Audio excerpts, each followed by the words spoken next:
السلام عليكم ومرحبا بكم أصدقائي صديقاتي في كل مكان. مرحبا بكم في قناة تعلم وافهم. أقدم لكم اليوم الدرس الأول في سلسلة دروس تعلم اللغة الفرنسية مع الشرح باللغة العربية. درسنا اليوم يتعلق بأصناف الأفعال. سنتعرف في هذا الدرس عن كل ما يخص الفعل. تابعوا معي ولا تنسوا الاشتراك في القناة. بسم الله. نبدأ بتعريف الفعل وأنواعه. الفعل ينقسم إلى نوعان، سنتعرف فيما يلي على هذين النوعين. Le verbe est un mot qui sert à dire ce que l'on fait, ce que l'on est. يعني أن الفعل هو كلمة تمكننا من معرفة ماذا نفعل أو كيف نحن. ماذا نفعل تعني أنه فعل حركة، verbe d'action. Ce que l'on est تعني أنه فعل حالة أو وضعية، يعني verbe d'état. بهذا نكون قد استنتجنا أن الفعل يمكن أن يعبر لنا عن شيئين اثنين، يا إما un verbe d'action يعني فعل حركة، يا إما un verbe d'état يعني verbe أو فعل يوضح لنا حالة معينة. سنرى هذا بالتفصيل بأمثلة من جمل. كما ترون هنا فهذا الرسم يوضح لنا حالات الفعل. Le verbe exprime يعني يعبر. Le verbe exprime une action كما قلنا في المثال الذي سبق، يعني حركة. مثال la fille mange. عندما أقول أن الفتاة تأكل فإن فعل الأكل يعني أنها تقوم بحركة. Ou bien le verbe exprime un état, comme par exemple la fille est heureuse. عندما أقول la fille est heureuse ومعناها أن الفتاة سعيدة أو فرحة، يعني أن الفعل هنا يبين لنا وضعية الفتاة أو الحالة التي هي عليها. Le verbe change le temps et la personne. يعني أن الفعل يستطيع أن يغير زمانه والشخصيات أو الضمائر. Le verbe change le temps. Par exemple, aujourd'hui il pleut. عندما أقول aujourd'hui il pleut معناها اليوم المطر يسقط.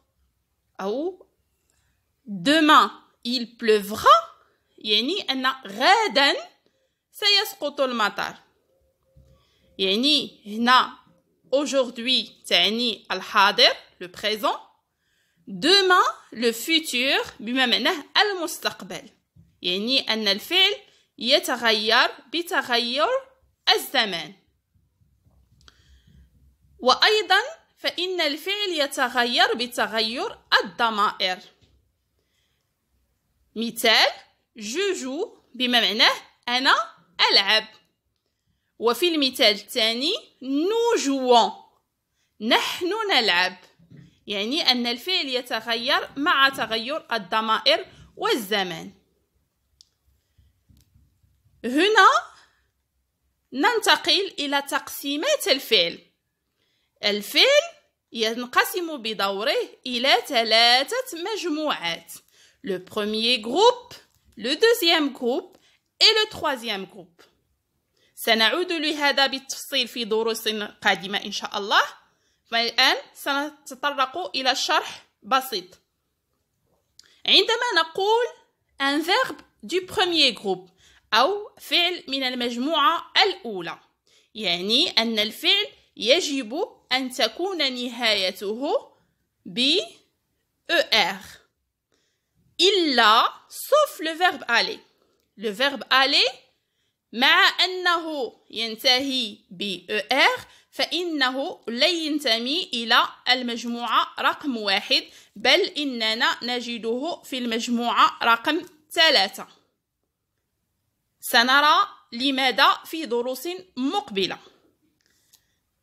يعني أمثلة لأفعال بالمجموعة الأولى: manger ER، appeler ER، nager ER. manger تأكل، appeler تتصل، nager تسبح. جيد. الآن نمر إلى المجموعة رقم 2.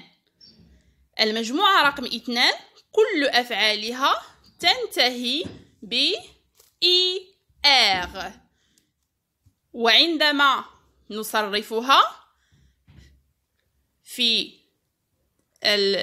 الضمير الأول من الجمع أي نو فإنها تنتهي ب E2SONS.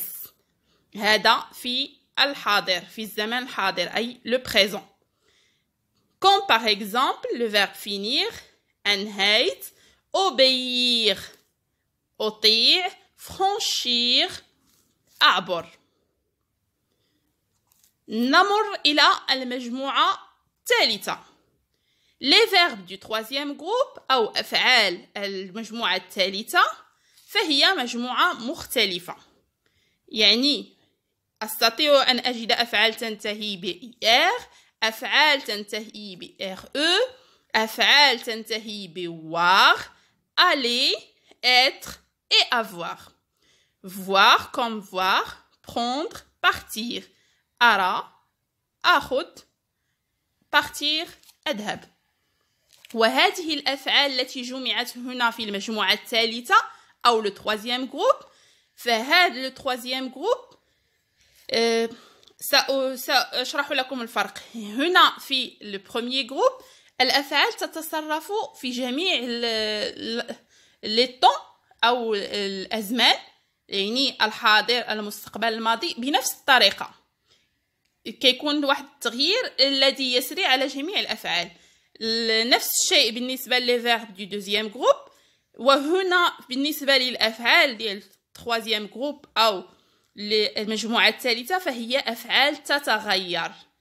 ليست هناك قاعدة قارة لجميع الأفعال، يعني كل فعل يتصرف بطريقة. أتمنى أن يكون الشرح واضحا. قبل أن ننهي درس اليوم إليكم بعض المعلومات. Comment reconnaître le verbe؟ كيف نتعرف على الفعل في الجملة؟ On se pose la question que fait le sujet. يعني أننا نطرح سؤال ماذا يفعل الفاعل؟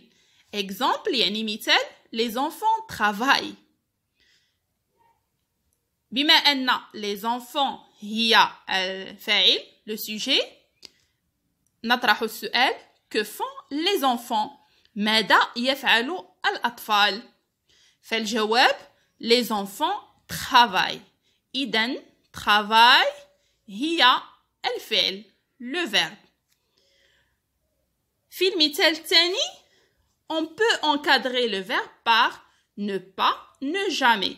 يعني أننا يمكن أن نؤطر الفعل ب ne pas, ne jamais حين نريد أن ننفي الفعل، يعني النهي.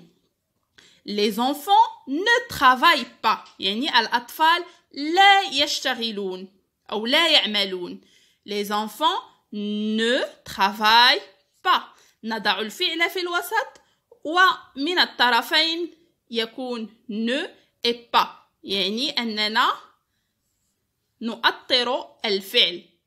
Les enfants ne travaillent pas. نمر إلى المثال الثالث. On peut changer le ton de la phrase. يعني أننا ممكن أن نغير الزمان أو زمن الجملة.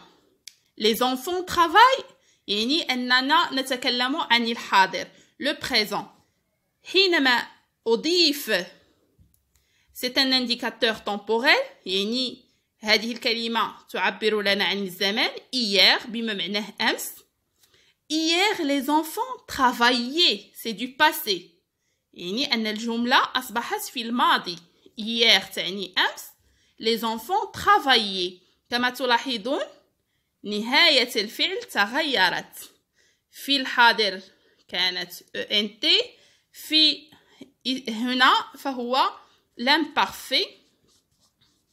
سنراه في دروس مقبلة إن شاء الله. سنرى كيف يمكننا أن نصرف الأفعال. les enfants travaillaient. On peut changer le sujet. يعني أن الفعل ممكن أن نغير له الضمير أو الفاعل. هنا كانت les enfants مجموعة من الأطفال. هنا لدينا il يعني هو. il بما معناه هو. travaille. À la fin, il y a seulement E. Il travaille. Qu'est-ce qu'il fait? Il travaille. Travaille, c'est le verbe. هو يشتغل أو هو يعمل. Lorsqu'il n'est pas conjugué, on dit qu'il est à l'infinitif. يعني أن الفعل حينما لا يكون مصرفا فهو à l'infinitif بما معناه le verbe travailler à l'infinitif travailler. وينتهي ب ER وهذا يعني أنه c'est un verbe du premier groupe. إلى هنا تنتهي حصتنا لهذا اليوم. أتمنى أن يكون الفيديو قد أعجبكم وقد استفدتم منه. لا تنسوا دعم القناة بالاشتراكات وبتفعيل الجرس ليصلكم كل جديد. إلى اللقاء وإلى درس جديد إن شاء الله. دمتم في رعاية الله.